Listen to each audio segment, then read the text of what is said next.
और यूरोप में कहां पर दिखी अमेरिकी सबमरीन। नॉर्थ कोरिया की मिसाइल टेस्ट में छुपा बड़ा राज क्या है। समंदर में नॉर्थ कोरिया को जापान की नई वार्निंग क्या है। बगदाद में बड़ा आतंकी हमला और तालिबानी फोर्स पर किसने किया अटैक। वैश्विक तनाव से जुड़ी बड़ी खबरें, global tension top 9।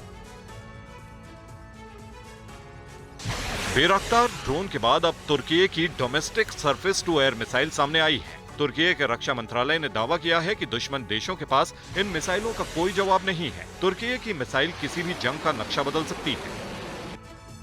North Korea के बैलिस्टिक मिसाइल टेस्ट पर नया खुलासा हुआ है। अमेरिकी वेबसाइट ने दावा किया है कि उत्तर कोरिया ने सबमरीन से दागे जाने वाले मिसाइल को एक झील के अंदर मौजूद प्लेटफॉर्म से लॉन्च किया।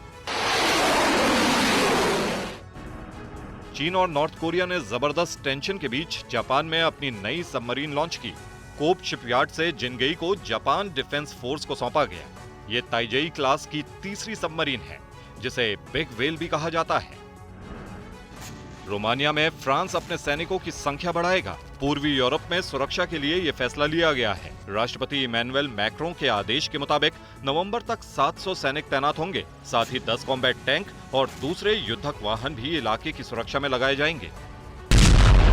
इराक में एक बार फिर मिलिट्री फोर्स को निशाना बनाया गया। तरमियाह इलाके में पॉपुलर मोबिलाइजेशन यूनिट पर हमला हुआ। धमाके में पीएमयू के 9 सैनिक मारे गए हैं। वहीं एक और धमाका बगदाद में भी हुआ है।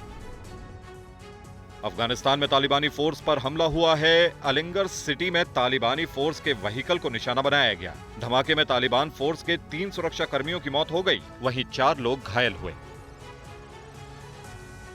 इजराइल और लेबनान के बीच हुए समुद्री समझौते को अमेरिकी राष्ट्रपति ने ऐतिहासिक बताया है। नया समझौता भूमध्य सागर के 860 वर्ग किलोमीटर के इलाके को कवर करता है। इजरायली पीएम ने कहा कि इससे सुरक्षा और अर्थव्यवस्था बढ़ेगी। दोनों देशों के बीच इस इलाके को लेकर भारी तनातनी थी। रूस के खिलाफ जंग में यूक्रेन की मदद के लिए जर्मनी, नॉर्वे और डेनमार्क 16 जुजाना हॉवित्जर तोप खरीदेंगे। यूक्रेन को हथियारों की मदद को लेकर जर्मनी, नॉर्वे और डेनमार्क के साथ स्लोवाकिया से 16 जुजाना ऑटोमेटिक हॉवित्जर तोप खरीदने के लिए बातचीत कर रहा है।